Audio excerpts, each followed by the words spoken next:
Hi friends, welcome to எஸ்மா சமையல். இன்றைக்கி நம்ம வீடியோவில் பார்க்க போகிற ரெசிபி என்னென்னா குஸ்கா ரெசிபி தாங்க பார்க்க போகிறோம். சாப்பிட்றதுக்கு அட்டகாசமாக பிரியாணி டேஸ்ட்லேயே அப்படியே இருக்கும்.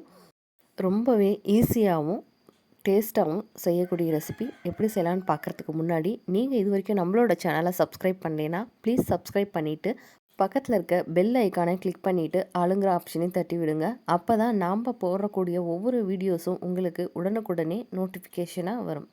இப்போ வாங்க குஸ்கா எப்படி செய்யலாம், அதுக்கு என்னென்ன பொருள் தேவைங்கிறத பார்த்துடலாம். 1/2 கிலோ அளவுக்கு அரிசியை ஊற வச்சுருக்கோம். இதுக்கு 300 கிராம் அளவுக்கு தக்காளி எடுத்துக்கலாம். தக்காளி இன்றைக்கி குண்டு தக்காளி தாங்க எடுத்திருக்கோம். 6 ஸ்பூன் அளவுக்கு இஞ்சி பூண்டு பேஸ்ட்டு அரைச்சி வச்சுருக்கோம்.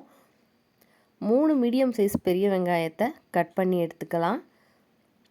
1 கைப்பிடி புதினா, 1 கைப்பிடி கொத்தமல்லி, ஒரு 3 பச்சை மிளகாயை எடுத்து வச்சுக்கலாம். 3 பிரியாணி இலை, 1 ஏலக்காய், கொஞ்சமாக சோம்பு, 3 கிராம்பு, அன்னாசிப்பூ 1, பட்டை ஒரு பெரிய துண்டு, மராட்டி முக்கு ஒரு 3 எடுத்துக்கலாம். இப்போது குக்கரில் ஒரு 50 மில்லி அளவுக்கு மட்டும் ஆயில் விட்டுருக்கோம். கூடவே 2 ஸ்பூன் அளவுக்கு நெய் விட்டுக்கலாம். உங்களுக்கு நெய் தேவையில்லைன்னா ஸ்கிப் பண்ணிக்கோங்க. இப்போது எண்ணெய் நல்லா காஞ்சதுக்கப்புறமா நம்ம எடுத்து வச்ச ஸ்பைசஸை இதில் சேர்த்துக்கலாம். எண்ணெய் காயும் போது அடுப்பை மீடியம் ஃப்ளேம்லேயே வச்சுருங்க. அப்போ தான் ஸ்பைசஸ் போட்ட உடனே தீயாமல் இருக்கும். இப்போ இது நல்லா பொரிஞ்சதுக்கப்புறமா நம்ம கட் பண்ணி வச்ச வெங்காயத்தை இது கூடவே சேர்த்துக்கலாம். வெங்காயம் சேர்த்துட்டு கூடவே பச்சை மிளகாயும் சேர்த்துக்கலாம். பச்சை மிளகாய் இன்றைக்கி நம்ம கட் பண்ணாமல் முழுசாக தான் சேர்த்துருக்கோம். இது ஒரு நல்ல ஃப்ளேவர் கொடுக்கும். அதனால் காரம் நமக்கு கம்மியாக தான் இருக்கும். இப்போது இது வெங்காயம் பச்சை மிளகா ரெண்டுமே சீக்கிரமாக வதங்கி வரத்துக்காக தேவையான அளவு கொஞ்சமாக தூளுப்பு சேர்த்துக்கலாம். நம்ம உப்பு சேர்த்தும் போது வெங்காயத்துக்கு மட்டும்தாங்க சேர்த்தணும். இப்போ ஓரளவுக்கு வெங்காயம் நல்லா வதங்கி வந்ததுக்கப்புறமா நம்ம அரைச்சி வச்ச இஞ்சி பூண்டு பேஸ்ட்டை இது கூடவே சேர்த்துக்கலாம். இஞ்சி பூண்டு சேர்த்துனதுக்கப்புறமா அடுப்பை சிம்லேயே இருக்காங்கிறத செக் பண்ணிக்கோங்க. ஏன்னா இஞ்சி பூண்டு பேஸ்ட்டு உடனே அடிபிடிக்க ஆரம்பிக்கும். இது இப்போது நல்லா பச்சை வாசம் போய் எண்ணெய் தெளிஞ்சு வந்ததுக்கப்புறமா நம்ம எடுத்து வச்ச புதினா கொத்தமல்லி தலையை இது கூடவே சேர்த்துக்கலாம். புதினா கொத்தமல்லி தலை எண்ணெயிலே சேர்த்து வதக்கும் போது தாங்க அதோடய ஃப்ளேவர் நமக்கு ஃபுல்லாக கிடைக்கும்.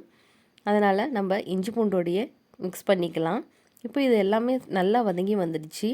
இப்போ நம்ம தக்காளி கட் பண்ணி வச்சுருக்கோம்ல, அதையும் இது கூடவே சேர்த்துக்கலாம். தக்காளி சேர்த்துட்டு நல்லா மிக்ஸ் பண்ணி விடுங்க. தக்காளி சீக்கிரமாகவே கரைஞ்சி வந்துடும்.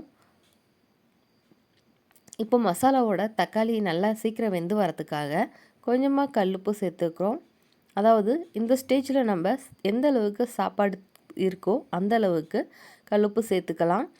கல்லுப்பும் கூடவே கொஞ்சம் மஞ்சத்தூளும் போட்டு நம்ம வதக்கும்போது தக்காளி உடனே சுருங்கிட்டு நல்லா சீக்கிரமாக வெந்து வந்துடும்.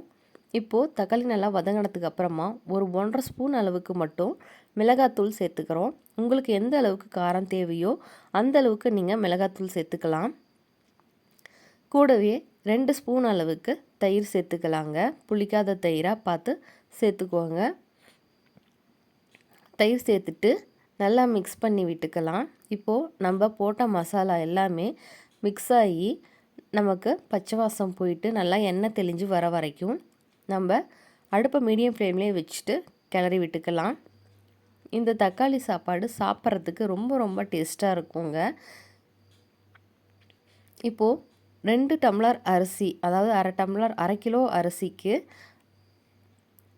4 டம்ளர் தண்ணி சேர்த்துருக்கோம். எங்களுக்கு டம்ளரில் 2 டம்ளர் அளவு வந்தது, 1/4 லிட்டர் டம்ளரில்.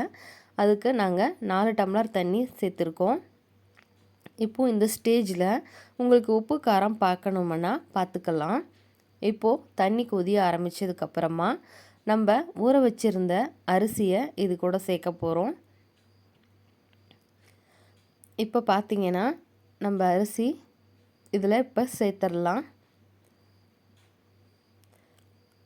அரிசி சேர்த்தும் போது தண்ணியை ஃபுல்லாக ட்ரைன் பண்ணிவிட்டு சேர்த்துக்கோங்க. ஏன்னா நம்ம தண்ணி ஏற்கனவே கரெக்டாக ஊற்றிருக்கனால அரிசியில் எக்ஸ்ட்ரா தண்ணி இருந்ததுன்னா சாப்பாடு குழந்த மாதிரி ஆயிரும், அதாவது ஓவர் குக் ஆயிரும். அதனால் அரிசி சேர்த்துட்டு உங்களுக்கு இந்த ஸ்டேஜில் உப்பு காரம் ஏதாவது கம்மியாக இருந்ததுன்னா சேர்த்துக்கலாம். இதை இப்போது மூடி வச்சுட்டு ஒரு விசில் மட்டும் விட்டுக்கோங்க. இப்போ ஓப்பன் பண்ணி பார்த்தோம்னா நம்மளோட தக்காளி சாப்பாடு ரொம்ப ரொம்ப சூப்பராகவும் சுவையாகவும் ரெடி ஆகிடுச்சுங்க. அப்படியே ஒவ்வொரு சாப்பாடும் உதிரி உதிரியாக உப்பு காரம் எல்லாமே கச்சிதமாக குஸ்கா சூப்பராக செம்மையாக ரெடி ஆகிடுச்சு. சாப்பிட்றதுக்கு ரொம்ப ரொம்ப எம்மியாக இருக்குங்க. இதை சுட சுட வாழை இலையில் போட்டுட்டு கூடவே சேனக்கிழங்கு வறுவலை வச்சு சாப்பிடும்போது அவ்வளோ அட்டகாசமாக இருந்தது.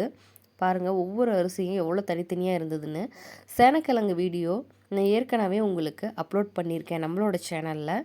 லிங்க் தரேன், வேணால் வீடியோ போய் செக் பண்ணி பாருங்கள். சேனக்கிழங்கு உண்மையிலே சூப்பராக இருக்குங்க. டேஸ்ட்டு வைஸ்ட்டு பார்த்திங்கன்னா நான்வெஜ்ஜையே மிஞ்சக்கூடிய அளவுக்கு இன்றைக்கி நம்ம செஞ்ச குஸ்காவும் கூடவே சேனக்கிழங்கு வறுவலும் அட்டகாசமாக அமைஞ்சிருந்தது. நீங்களும் கண்டிப்பாக உங்கள் வீட்டில் ஒரு முறை ட்ரை பண்ணி பார்த்துட்டு உங்களோட கமெண்ட்ஸை மறக்காமல் எங்களுக்கு ஷேர் பண்ணுங்கள். இந்த வீடியோ உங்களுக்கு பிடிச்சிருந்ததுன்னா லைக் பண்ணுங்கள், ஷேர் பண்ணுங்கள், கூடவே சப்ஸ்கிரைப் பண்ணிக்கோங்க. தேங்க்ஸ் ஃபார் வாட்சிங்.